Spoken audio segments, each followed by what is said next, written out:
कहानी का नाम है अनुभूति की गलती। किसकी गलती? अनुभूति की गलती। अनुभूति आप जैसे ही एक छोटी बच्ची थी, जैसे आप लोग पहली क्लास में पढ़ते हो, वैसे ही वो भी पहले क्लास में पढ़ती थी। आज उसका स्कूल का पहला दिन था। अब अनुभूति स्कूल जाने लगी है। अनुभूति कहाँ जाने लगी है? अनुभूति जब स्कूल जाती तब उसे किसी बच्चे का सामान जो अच्छा लग जाता, चाहे वाटर बॉटल हो, पेंसिल हो, इरेजर हो, शार्पनर हो, कंपास बॉक्स हो, तो वो उसे क्या कर लेती थी, अपने बैग के अंदर डाल लिया करती थी। जब वो घर जाती तब उसकी माँ उससे पूछती कि बेटा ये पेंसिल, इरेजर, शार्पनर आपके पास कहाँ से आया है?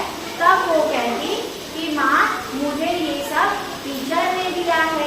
अब दूसरे दिन आती है, दूसरे दिन फिर से स्कूल से वो सारे pencil, sharpener, colour pencil, water bottle, जो सामान उसको अच्छी लगती थी वो सामान वो उठा के अपने बैग के अंदर डालकर फिर से ले जाया करती थी। तब उसकी माँ फिर से उससे पूछती, बेटा ये आपके पास कहाँ से आया?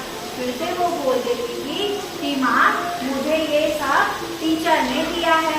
अब उसकी माँ एक दिन नहीं, दो दिन नहीं, ये सब सिलसिला हमेशा चलता रहा। वो रोज अपने बैग में कुछ न कुछ सामान डालकर लाती रही। फिर उसकी मम्मी सोची ऐसा कौन सा स्कूल है जहाँ पे रोज गिफ्ट मिलते हैं, जहाँ पे रोज पेंसिल, शार्पनर, इरेजर दिया जाता है। और मैं इससे पूछती हूँ अनुभूति से, वो कह देती है कि मुझे ये सब टीचर ने दिया है। अब उसकी माँ सोचती है कि मैं स्कूल जाकर ही क्यों ना पता करूँ कि ये सब सामान उसको कहाँ से मिलता है। वो स्कूल आती है और स्कूल आकर टीचर से पूछती है कि क्या आप उन्हें रोज गिफ्ट देते हो? तब टीचर कहती है कि नहीं, मैं रोज गिफ्ट नहीं देती हूँ। मेरे पास अब टीचर को भी समझ आया कि मेरे जो क्लास से pencil, eraser, sharpener, water bottle जो गायब हो रहे हैं वो सब कहाँ जा रहे हैं। तब वो कहती कि रोज मेरे क्लास से जो जाता था वो पक्का अनुभूति के पास ही चला जाता था। अब वो बिना कुछ बोले अपने घर आ गई अनुभूति की मम्मी।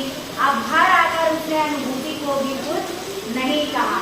उसने कहा कि बेटा आपका कल जन्म दिवस है, तब आप या सारे बच्चों को चॉकलेट्स वगैरह देंगे तो उसके साथ आपको कुछ गिफ्ट भी देना पड़ेगा। अब अनुभूति के दूसरे दिन जन्म दिवस पर उसके साथ उसकी मम्मी भी स्कूल आती है और स्कूल आकर के टेबल पे सारी सामानें रख देती है। बच्चे अपने सामान को देखकर एकदम से खुश हो जाते हैं, ये तो मेरा पेंसिल है, मेरा शार्पनर है करके सारे बच्चे एक एक करके आके टेबल से अपने सामान उठाकर ले जाते हैं।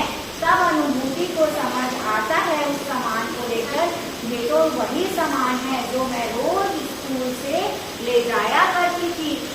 क्या माँ को सब बातें पता चल गई है कि मैं उनसे झूठ कहा करती थी? अब वो थोड़ा सा डरने लगी। तब उसकी माँ उसे कुछ भी नहीं कहती है, वो सीधे घर लेके अनुभूति को चली जाती है। अनुभूति को घर ले जाकर वो कुछ नहीं कहती। अनुभूति को खुद समझ आ जाता है कि मैंने माँ से झूठ बोला था कि ये सब सामान मुझे टीचर ने दिया था। अब उसकी माँ उससे पूछती है कि बेटा आखिर आपने झूठ क्यों बोला था? तब अनुभूति कहती थी, माँ अगर मैं आपको बताती तो आप सारे सामान उसी टाइम वापस कर देते और मुझे जो सामान अच्छा लगा था उसे मैंने अपने बैग के अंदर डाल लिया था। दूसरे दिन वो स्कूल जाती और सारे बच्चों से माफी मांगती कि मैंने आपका सामान लिया था इसलिए मुझे माफ कर दीजिए। तो हमें क्या नहीं बोलना चाहिए? हमेशा झूठ नहीं बोलना चाहिए, चाहे वो मम्मी से हो या फिर टीचर से हो या फिर आपके दोस्तों से हो। और हमेशा अपनी गलती पर हमें क्या माननी चाहिए?